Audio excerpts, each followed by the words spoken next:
अल्लाह खां दुआ थो कयां त अल्लाह ताला सभिनी जो अचण वेहण ॿुधण ॿुधाइण पंहिंजे रज़ा जे ख़ातिर पंहिंजे बारगाह में मंज़ूर ऐं मक़बूल करणु फरमाए। शुरूआत कयां थो मां अल्लाह जे नाले सां। घुरे छो थो तूं गैरनि खां ॾींदो सभ खे ख़ुदा आहे। घुरे छो थो तूं गैरनि खां ॾींदो सभ खे ख़ुदा आहे। सॼी मख़लूक खे मौला कंदो रोज़ी अता आहे।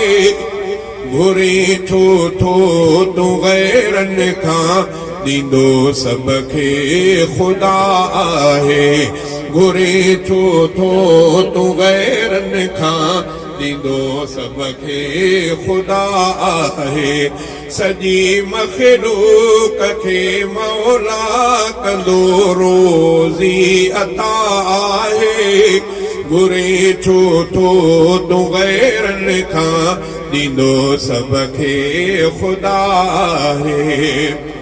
जबल अंदर बिजी तन खे ॾिए रोज़ी पयो साईं।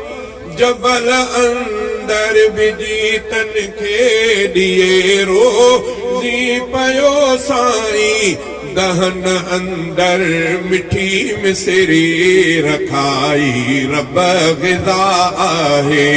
दहन अंदर मिठी मिसरी रखाई रब ग़िज़ा आहे। सॼी मख़लूक खे मौला कंदो रोज़ी अता आहे। घुरे छो थो तूं गैरनि खां ॾींदो सभ खे ख़ुदा आहे। सुञो आहे बुखियो आहे ॾुखनि में को ॾुखियो आहे। सुञो आहे बुखियो आहे ॾुखनि में को ॾुखियो आहे। करे सजदो मिठे रब खे ॾुखनि जी ॼण दवा आहे। करे सजदो मिठे रब खे ॾुखनि जी ॼण दवा आहे। घुरे छो थो तूं गैरनि खां ॾींदो सभ खे ख़ुदा आहे। नकी ठाहिनि नकीराहिनि नकी ठाहिनि नकीराहिनि नकीलाहिनि नकी गाहिनि।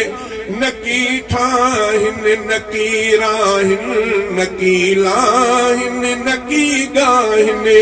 पखी रोज़ी पया खाइनि ॾींदो सभ खे सदा आहे। पखी रोज़ी पया खाइनि ॾींदो सभ खे सदा आहे। सॼी मख़लूक खे मौला कंदो रोज़ी अता आहे। घुरे छो थो तूं गैरनि खां ॾींदो सभ खे ख़ुदा आहे। घुरे छो थो तूं गैरनि खां ॾींदो सभ खे ख़ुदा आहे। अंधनि खे ॾे मंडनि खे ॾे सजन खे ॾे सभिनि खे ॾे।